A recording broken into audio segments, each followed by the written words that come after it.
5.53 liters, 300 pesos.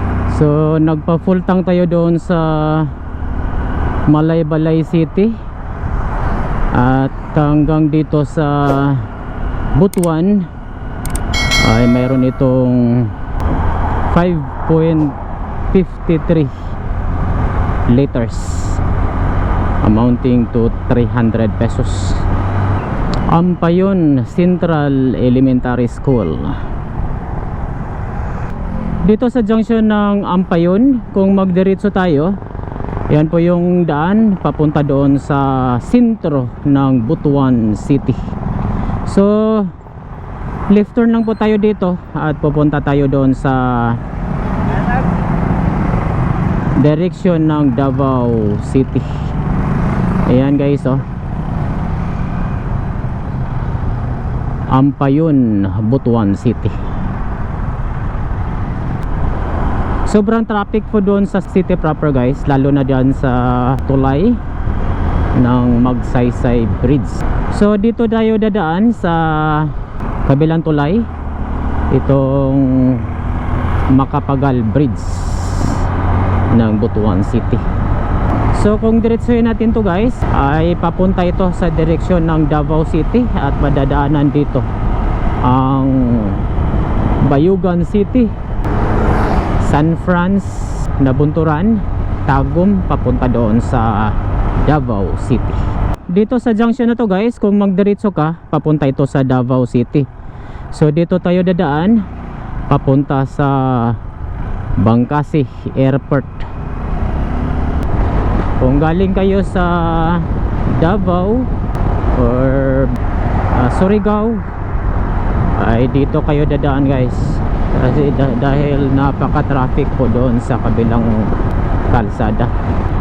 Ito po yung tinatawag na Mayor Democrito Plaza Avenue na nagkukonekta mula dito sa Maharlika Highway hanggang doon sa Butuan, Cagayan, Iligan Road, Bangkasi Circle.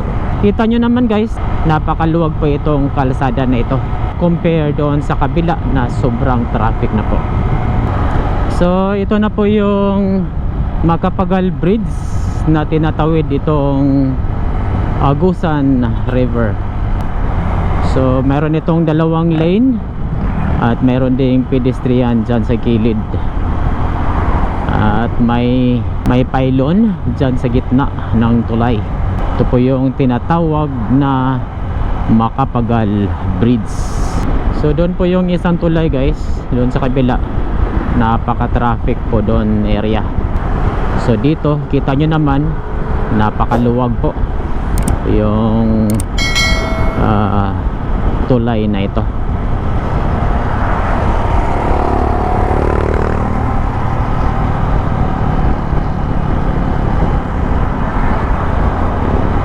Diyan sa crossing sa unahan guys, kung mag right turn ka, yan po yung daan papunta doon sa Butuan City proper. Kung magdiretso ka naman, papunta yan sa Butuan Airport at Bangkasi Circle. So left turn lang po tayo dito at ito yung daan papunta doon sa Barangay Dulag o Butuan City. So ito po yung daan papunta doon sa Bayugan City, at ito din po yung daan papunta doon sa Lawan-Lawan, Las Nieves, Agusan del Norte, papunta doon sa Bukidnon, and papunta din sa Hingoog City. So ngayong araw ay papasadahan natin ang isang alternative road na nagkukonekta mula dito sa Butuan City and Hingoog City via Lawan-Lawan and Pinagawa, Minalwang, Claveria, Misamis Oriental. At sa ruta na to ay madadaanan natin ang Barangay Dulag, Cruz, Simbalan, Lawan-Lawan, papunta doon sa Balason, and mag-exit tayo doon sa Santiago National Highway Hingoob City. Amparo Central Elementary School, Amparo National High School.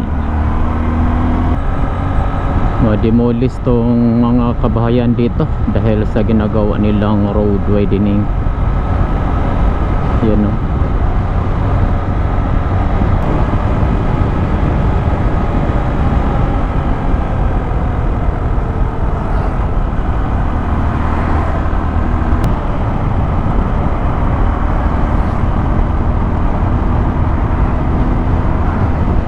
Dito na tayo sa junction ng Barangay Dulag of Butuan City, kung saan kung mag left turn ka dito guys, ito yung daan papunta doon sa Las Nieves, papunta doon sa Esperanza and Bayugan City.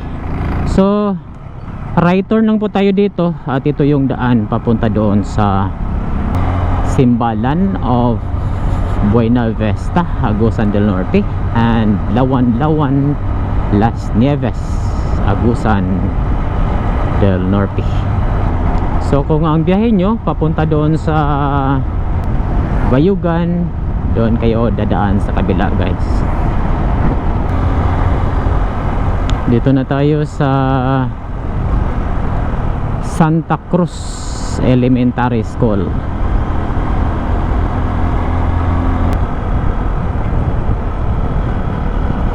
Kesuito Diocese of Butuan Tree Planting Activity.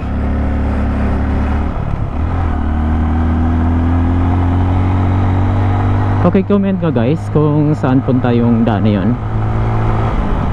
Baka connected din yun papunta doon sa Butuan City. Hindi ko pa nadaanan yun guys.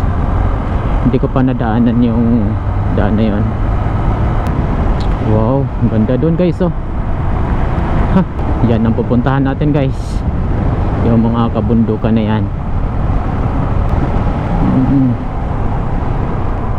Peligro naman to guys. Walang harang. Ang bangin pa naman yan sa gilid.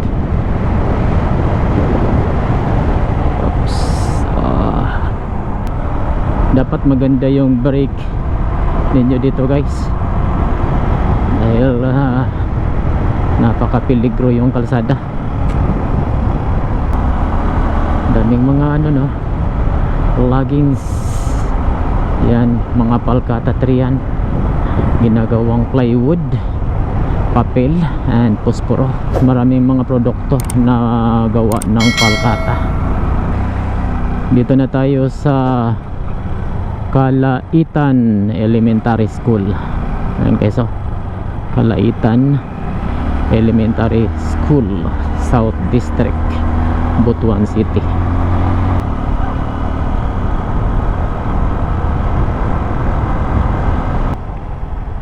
I love Simbalan National High School. Ito na tayo sa Barangay Simbalan o Buena Vista, Agusan del Norte. Right, so dito na tayo sa junction na to guys, na kung saan kung mag right turn ka dito, ito yung daan papunta doon sa Buena Vista. So diretso lang po tayo at papunta tayo doon sa Lawan-Lawan. Ayan, Madagway Simbalan. Wow, Simbalan overlooking sa napakagandang mga view. Stig no.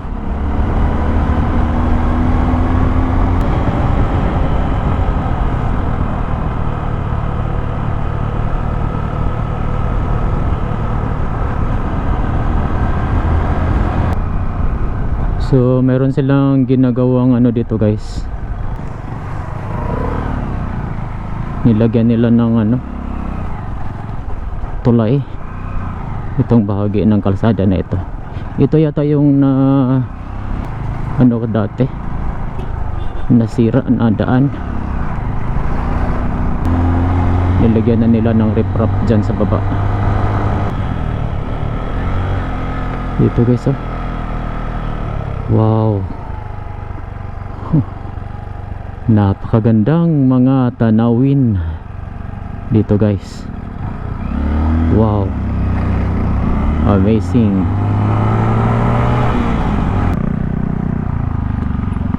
Ah. Ha? Hingog gikan ko bukid nun gahapon. Oo. Oh, hingog na may dalan dia padulong dito sa hingog. Balason. Bukid nun pa mo?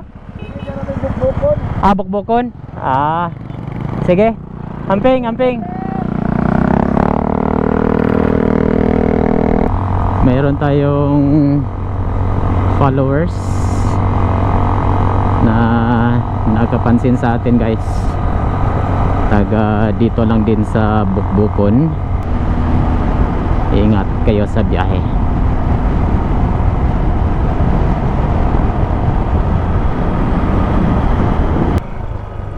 Sana kulang hangin?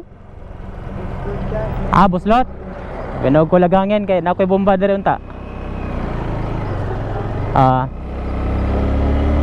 Nabutas pala guys. Punctured. Akala ko kulang lang ng hangin. At lagyan sana natin ng hangin.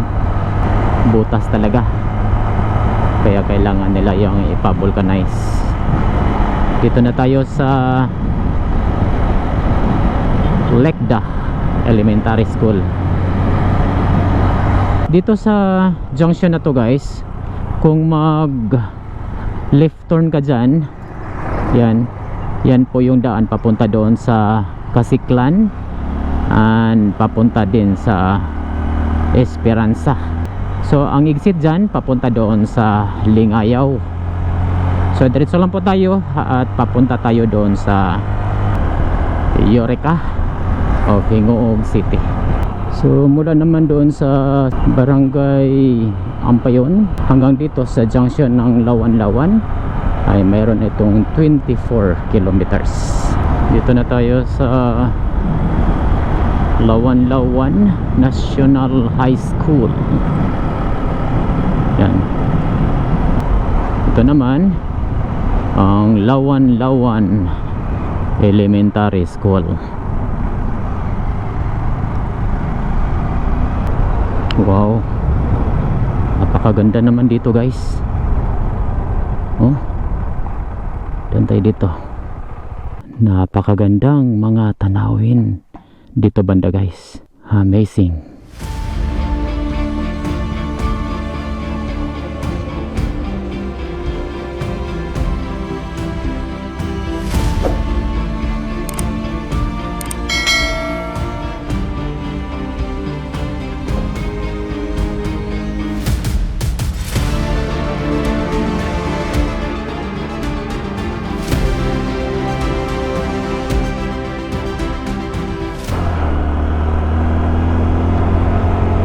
Napakagandang spot yun doon guys para mag photoshoot. Background yung napakagandang view ng mga kabundukan. Wow, napakaganda guys. Super.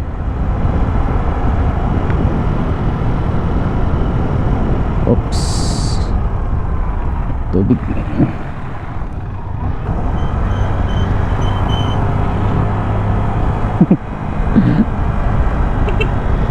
Ay ko.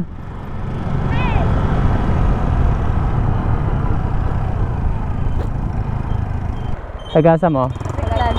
Pasiklan? Ah, laglag. Sige. Yeah.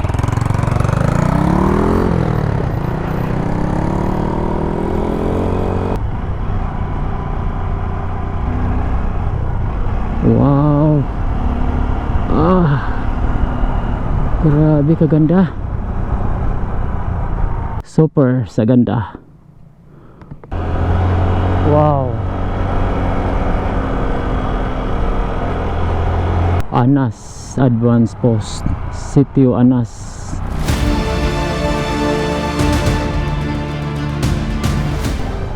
Wow. Ha. Grabe.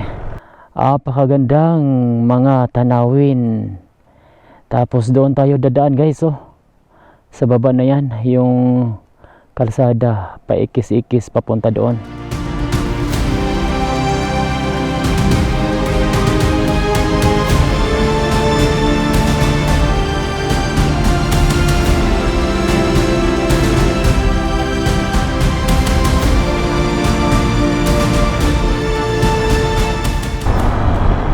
Right, pababa na tayo.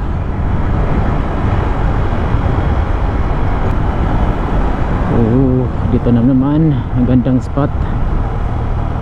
Wow. Oh.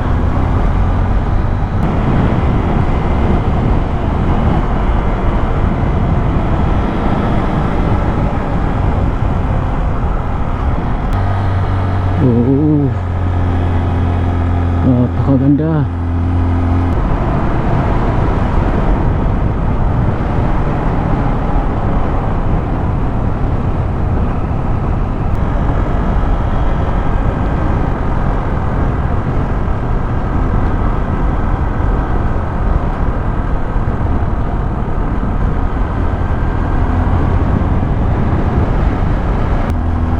Landslide guys, bumagsak yung lupa doon sa taas, kaya extra careful kayo dito na area lalo na pag umuulan. Dito na tayo sa anong patrol base to?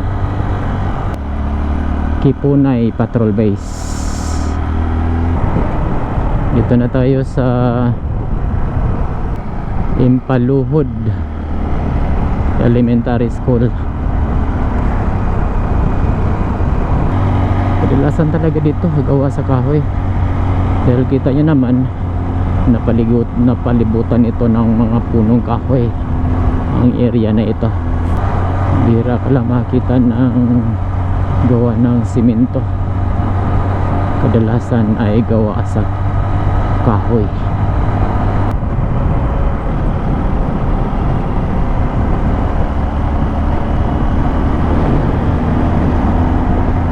Malapit na tayo sa Sitio Pinagawa guys. Dito na tayo sa junction na kung saan kung mag left turn ka dyan, yan po yung daan papunta doon sa Bukidnon. Yan guys, oh. Papunta doon sa Kalabugaw, Kabanglasan and Balay-Balay. Papunta din sa Sitio Damay, Sumilaw, Bukidnon.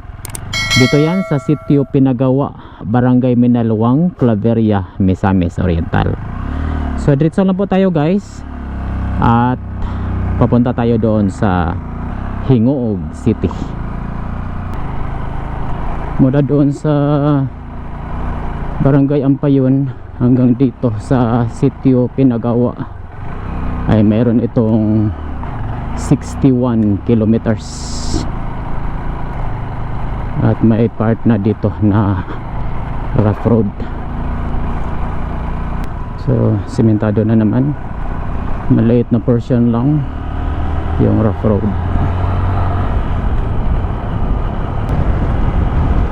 Lamig na dito guys. Ramdam ko na yung lamig ng hangin na umampas sa ating katawan.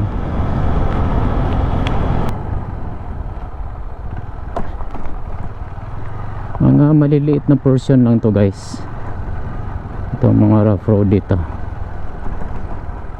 Then sa baba ay konkreto na naman. Medyo matarik lang to na bahagi guys, oh. Pero carry lang naman to sa lahat ng mga sasakyan.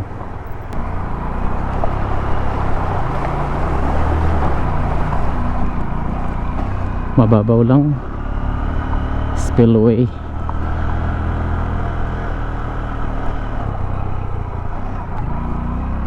Siguro pag malakas ang ulan, medyo malalim yun. Dapat dyan gawa ng culvert, tapos medyo elevate ba para hindi masyadong matarik at walang pag-alinlangan pag umuulan. Dito na tayo sa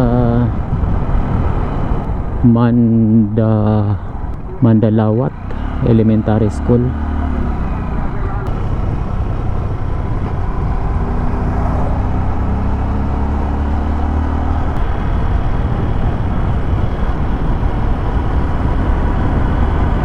Rough road na naman.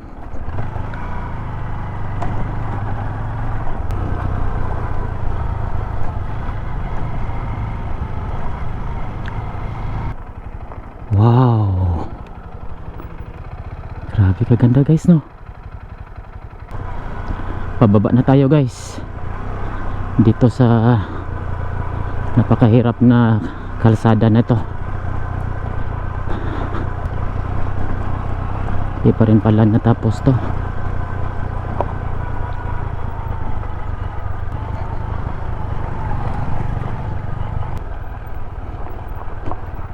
Careful kayo dito guys, dahil sa sobrang tarik tong kalsada nito.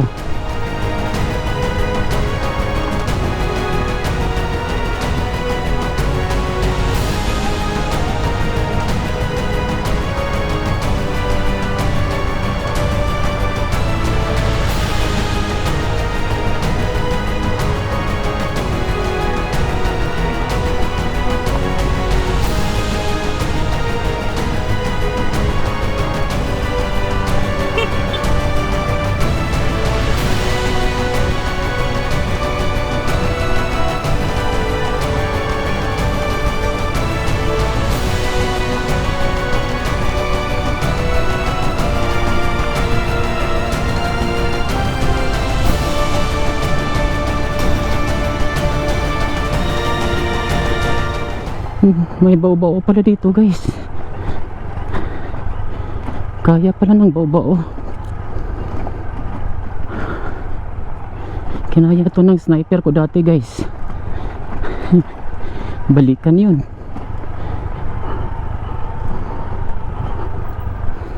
So ibig sabihin, kaya ng mga scooter.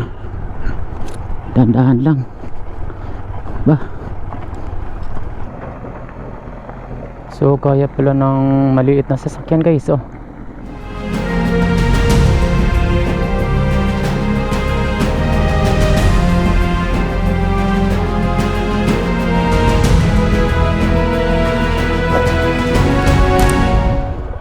Meron tayo nakitang minivan, multi-cab na maliit. So kaya pala ng mga maliliit na sasakyan to ba? Tapos mga motor kaya din. Dandahan lang ba?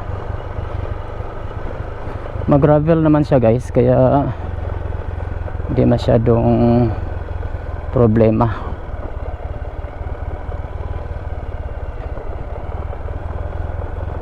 Hindi madulas ba? Dito lang talaga na bahagi ang napakatarik. Pag makatawid kayo nito, ayos na yung iba.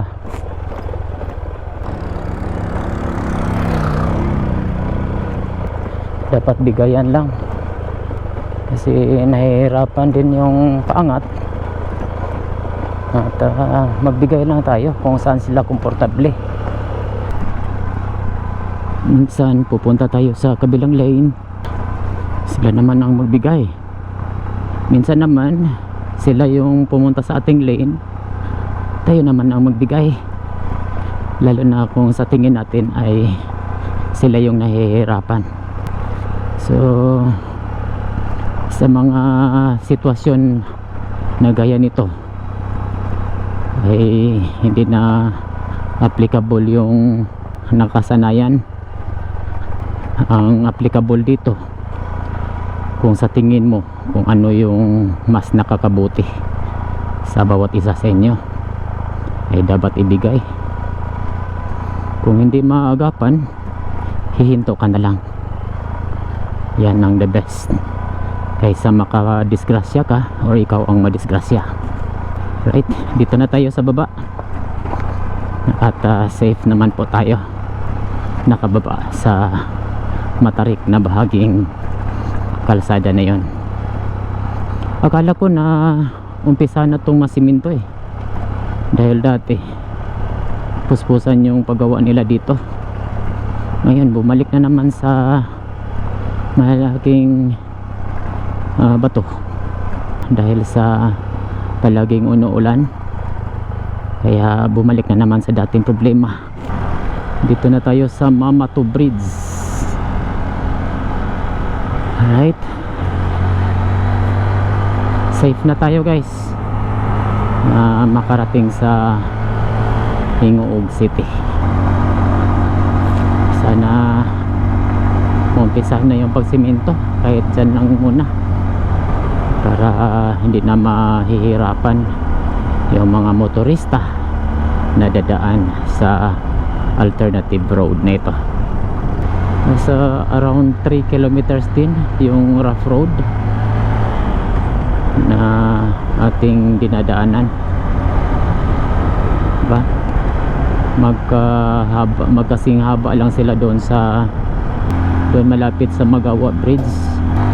Ang iiwasan mo lang dyan yung mga malalaking bato.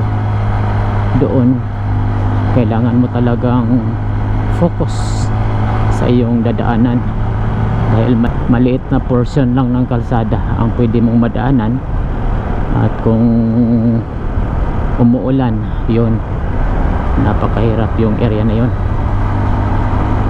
So total kilometers pala ng ating rough road mula doon sa Butuan papunta dito sa Hingoog ay meron lang itong 3 kilometers. Malapit na tayo sa Hingoog. Sa likod ng bundok na yan ay Hingoog na. Temporary close for heavy equipments. Mga maliliit na sasakyan lang ang pwedeng makadaan dito. Yan guys, oh, napakalinaw na tubig. Dito yan sa Barangay Hindangon. So yung mga maliliit na mga lalaking sasakyan ay kailangan yung dumaan dyan sa baba. Dito na tayo sa Balason.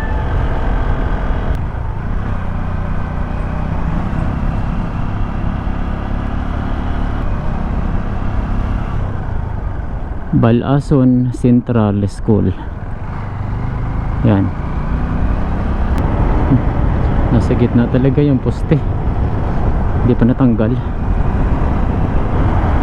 Dito na tayo sa Barangay Libertad. Barangay Libertad of Hingoog City.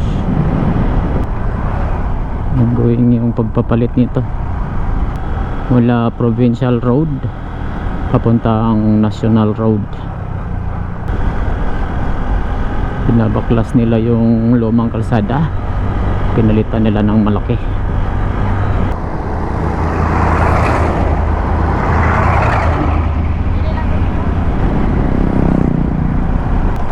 Malapit na tayo sa Tiklas Falls. Bukas pa kaya yan.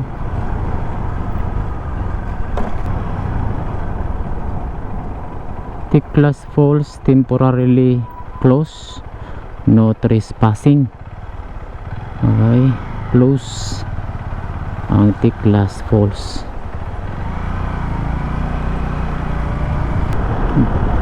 Bakit kaya nagsara yung Tiklas Falls?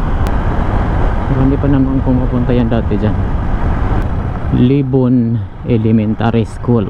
Bumili po tayo ng lansones, ang mura lang, 25 ang kilo. Fresh na fresh, bagong harvest.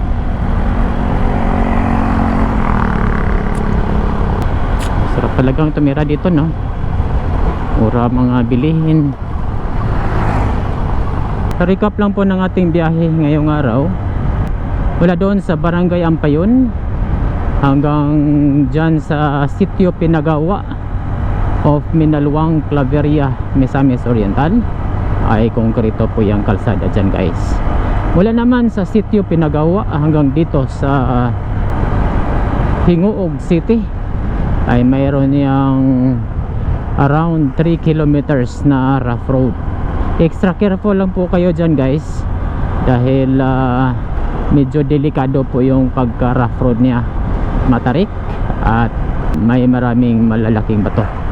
At dito naman banda sa Barangay Balason of Hingoog City ay mayroong ongoing construction sa pagpapalit ng kalsada. Sa kabuuan ay passable naman po ito sa lahat ng mga sasakyan. Extra careful lang po yung mga maliliit na mga sasakyan at maliliit na mga motor. Approaching na po tayo dito sa National Highway ng Butuan, Cagayan, Iligan Road, na kung saan kung mag right turn ka dito guys, ito yung daan papunta doon sa Butuan City and Surigao City. So left turn lang po tayo dito at pupunta tayo doon sa Hingoog City proper. Dito yan sa junction ng Barangay Santiago of Hingoog City. Dito yan malapit sa Malubog. Yan, Malubog Bridge. At ito na po yung National Highway ng Butuan, Cagayan, Iligan Road, na siyang nagkukonekta mula doon sa Surigao, Butuan, Hingoog and Cagayan de Oro City papunta doon sa Iligan. Alright, at dito nagtatapos ang ating vlog. Sana nag-enjoy ka sa ating biyahe, at kung nagustuhan nyo tong video na to ay huwag kalimutang mag-like, comment and share para mas marami pang makapanood sa video na ito. Hanggang sa muli, daghang salamat po.